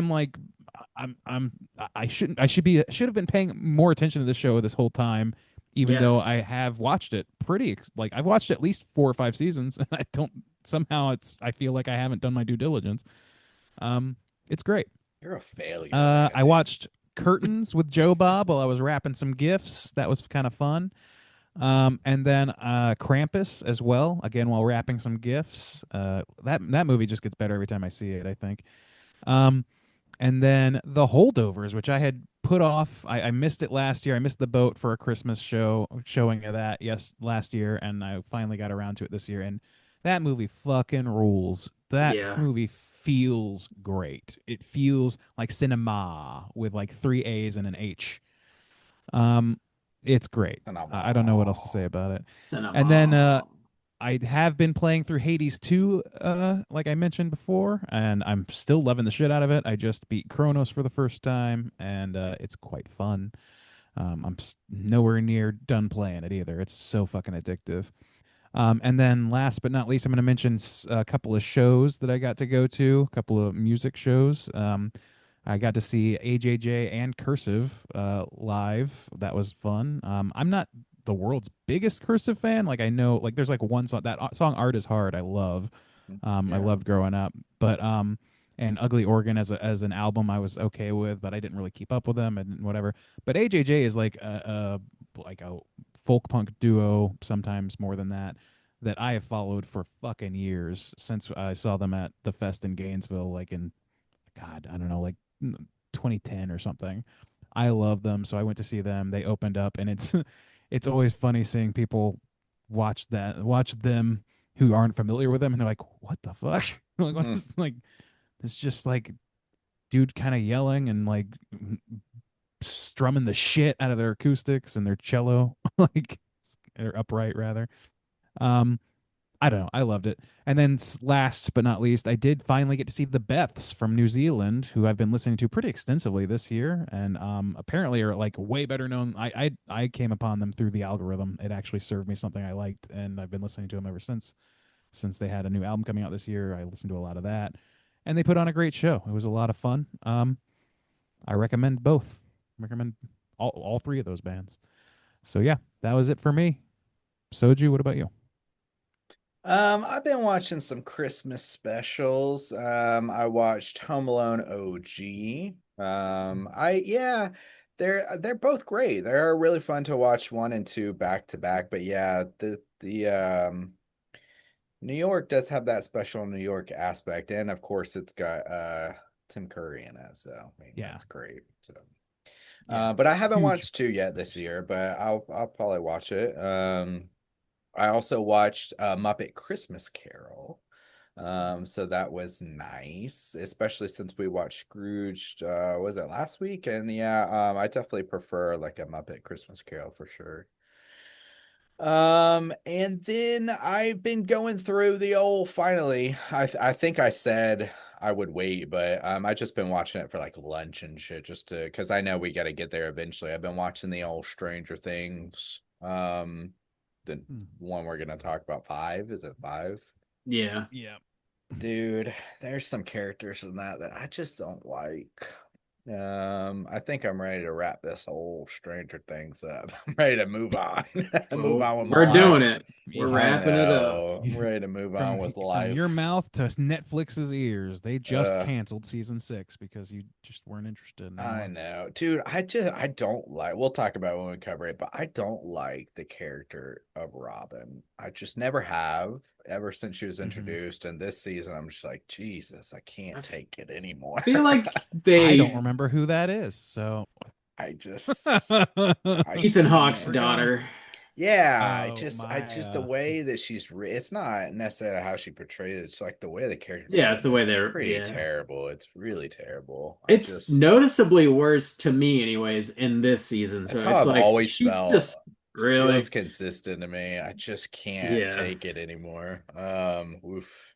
But in fair, there's a lot of problems. So get ready for our Stranger In Things fair. coverage coming in Rin a couple fair. weeks. Oh Dost my god. thine have some problems? Thine has some problems. All right. I think that's all I've been watching. Just Christmas stuff, generally, just kind of Christmas stuff. Bob, Hey, what you been watching? some shit. Okay. Went to the Florida Theater to see Home Alone, and Macaulay Culkin was there. He did like a Q&A after that, which was pretty cool.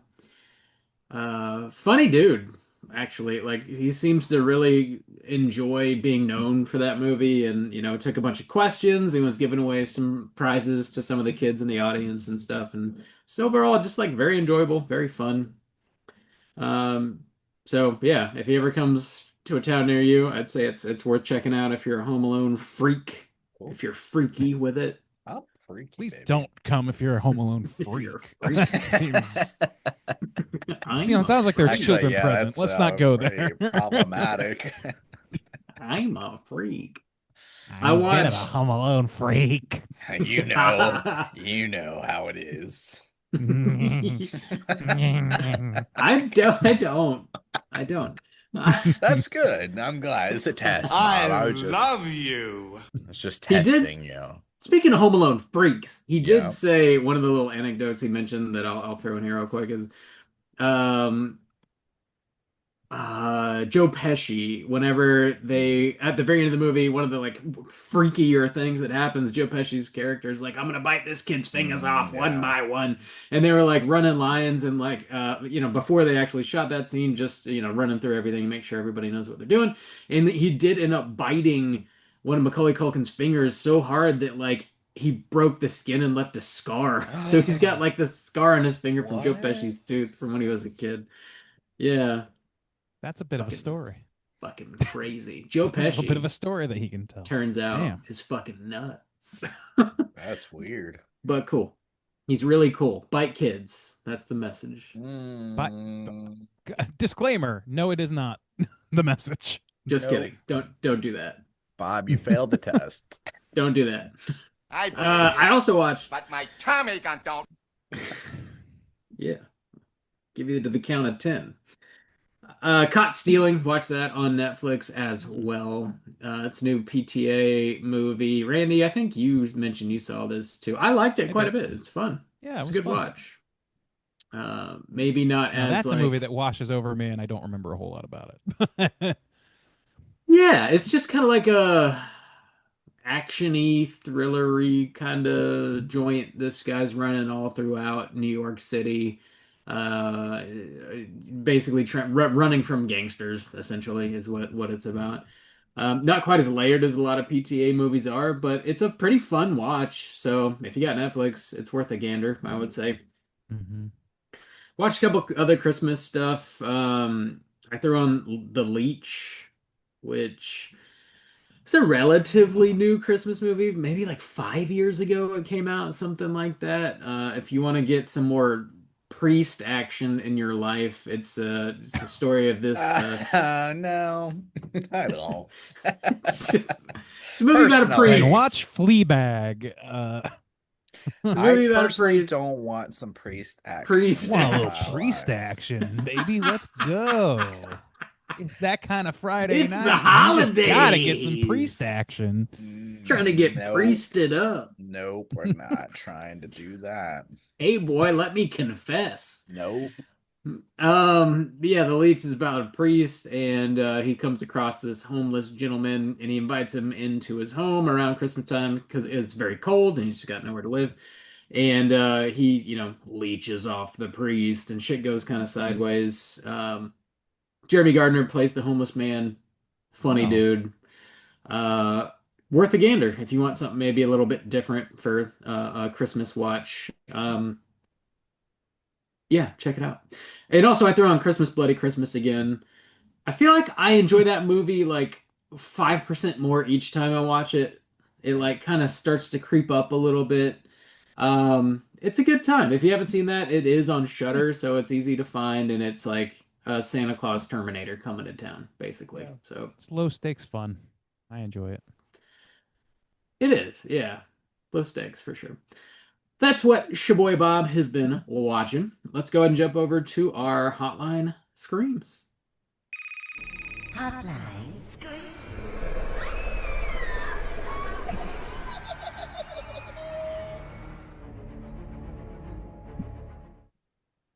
If you guys would like to call in and leave a voicemail to be featured on next week's show, hit us up at 904-638-3231. Tonight, we're going to be hearing from our biggest fan, Shaboy Nas. Let's hear what he's got to say. Hey, what's up, guys? It's Nas here. Listened to last week's episode and heard all the voicemails.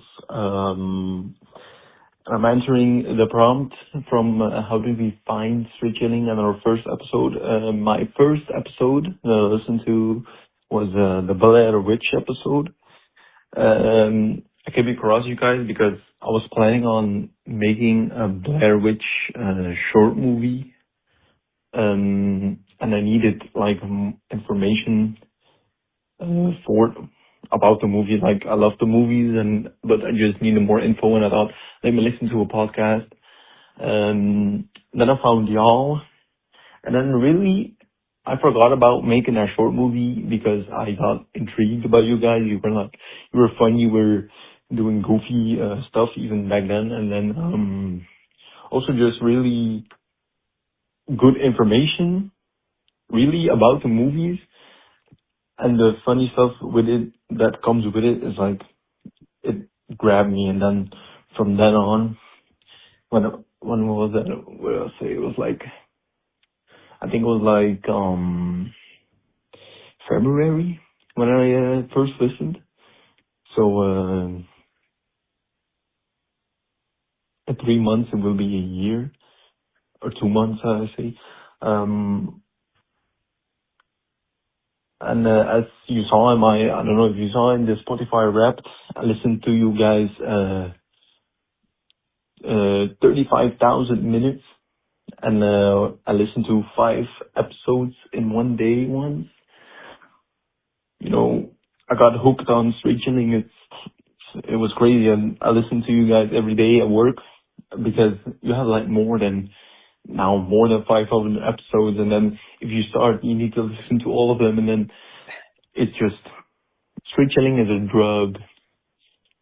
It's a drug, and I'm hooked on it, and I love it.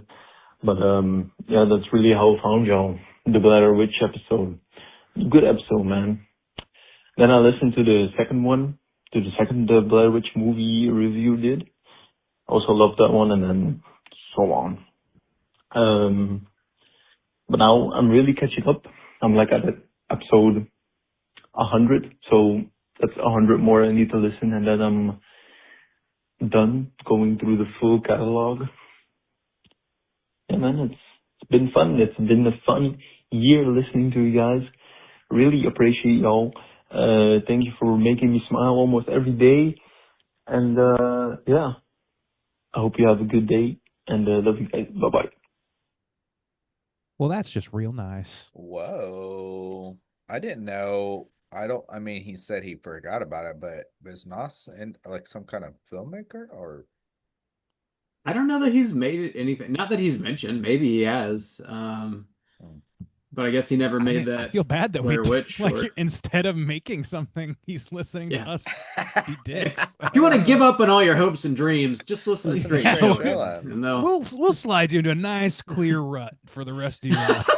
Man, we'll make Ease sure you you right never into there. accomplish anything ever again. going back and listening to the whole catalog would be intense.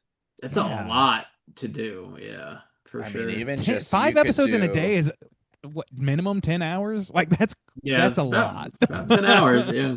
Yeah, you could do almost 2 episodes for a whole year. Yeah, a day. Yeah. A you day, could. yeah, 2 episodes a day for a whole year. Wow. Yeah, that shit's crazy, man. That would be a lot. That shit is crazy. Especially because Whole some lot of that good old shit. quality and like it's so many different like hosts. Like how long was Cesar on for 100 episodes ish or less than that? Maybe. I would say maybe a year, like not even So 100 episodes. I 50, don't think. okay. Yeah, Oh, wow, yeah, that's so Maybe, right. wild to me. yeah. Yeah, isn't it? That's crazy. We Shit's miss the old bish crazy. around here. The old bish. Bish, yeah. Pour one out.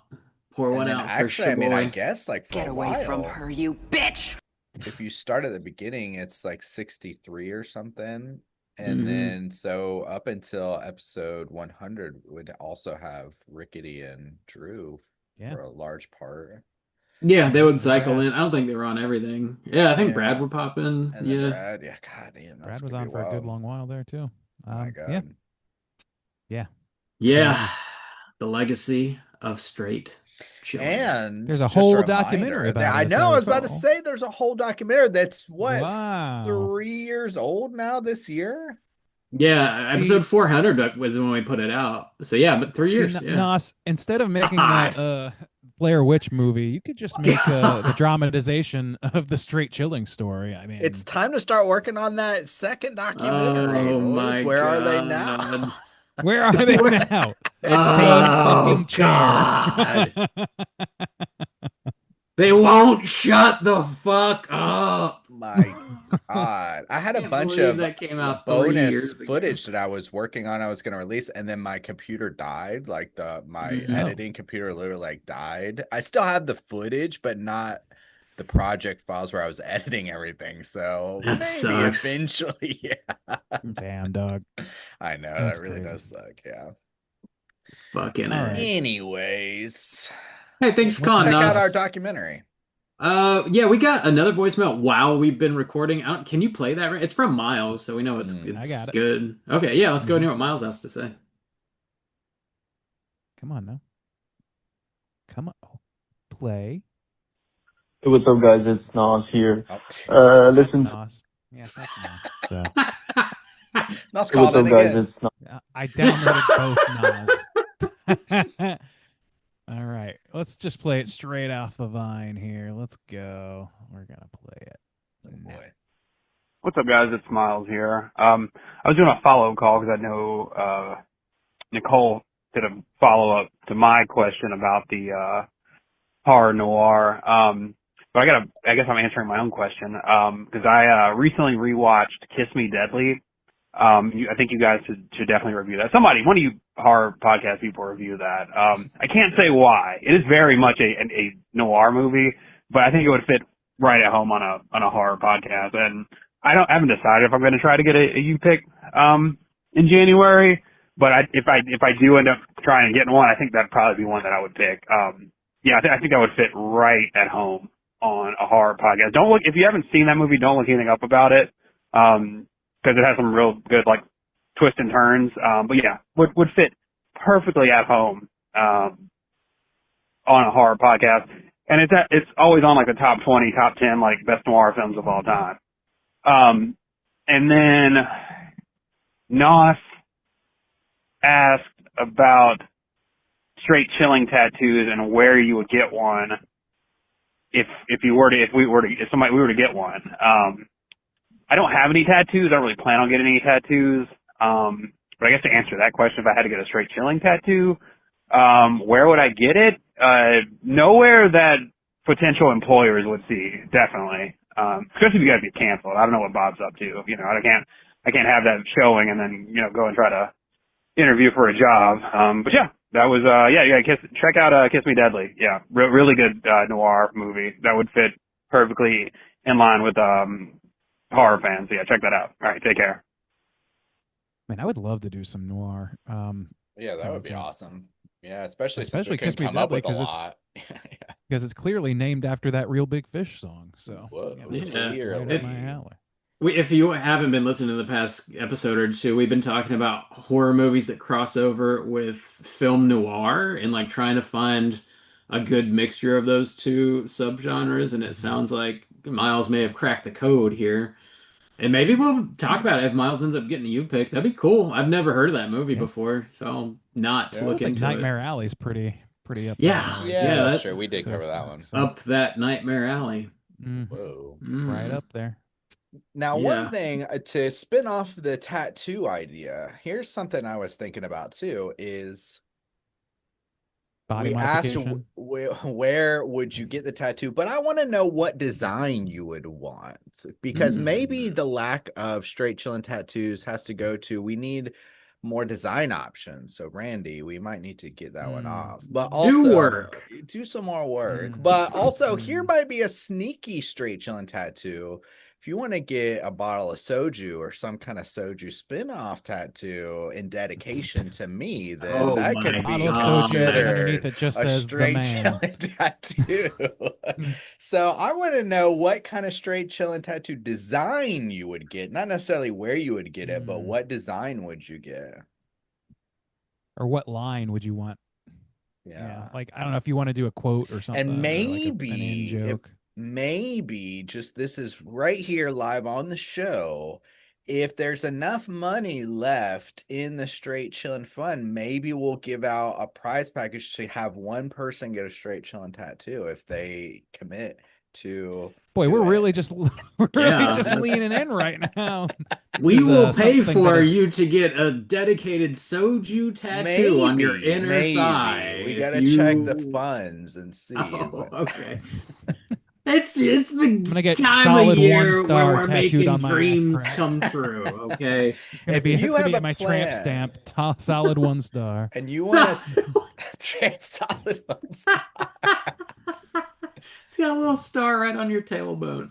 If you Oh, want we me to will get translate you anything to fired. Korean too, you want to get some Korean, tattoo that's dedicated to us. Half star for the Yavos or something. Yeah, if That, it's in that design Korean, does exist. then your boss won't know what it says. You can say Exactly. whatever There you go. want. You Yeah. could get a Korean tattoo. It means still inner peace, dedicated to of me. course. It means It tits. says Soju the man in Korean.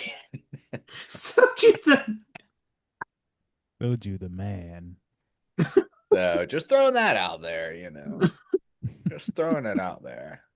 It's been thrown. We got it. It's out Soju the there. man out in the tattoo. world. It's in the world, inside of it. We got you. Call in Soju the man the 904. tattoo. I just said that. I just Wait, had no, the you information. didn't. No, Juice said the very that funny was my joke. joke. That was a very funny Justin.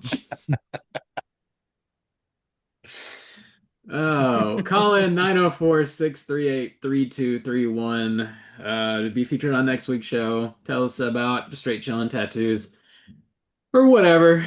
Just whatever. Just say hey. Or Just say hey.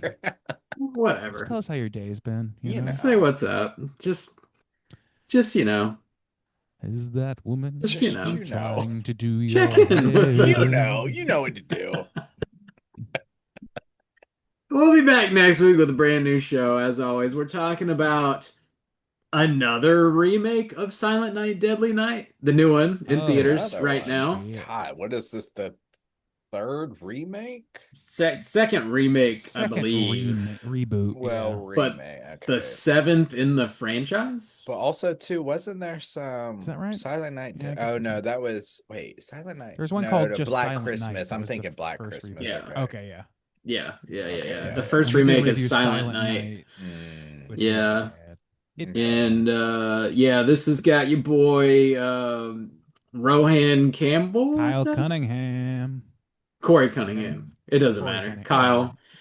Kyle is, he, Cunningham. is he the guy? Is he the Yeah, he's Killer wow. Santa. Oh boy. I haven't seen a trailer. I don't really know anything I about can't this, to be wait honest. to hear y'all's thoughts on this movie. I've already seen it. I hope I can I share them. cannot wait. Damn. Okay, we'll see. Man, oh man. Oh, Check it out. boy. It's in Our theaters boy right now. Corey. Oh, Let's man. get naughty Let's next get week. naughty. Silent Night, Deadly Always Night naughty, baby. from 2025. There's no getting. God. God damn it. There's levels, more or less. God! What's the level at which you get custard? We will get you fired. Check it out. Get ready for next week's show. We're on social media. Check it out. We're on Slack. If you want to join Slack, let us know on social media and we'll let you on Slack, etc., etc. Happy holidays. Hope everybody's staying warm, staying safe out there. And until next week, as always, all you mother truckers, please keep chilling. Wow, what a hole.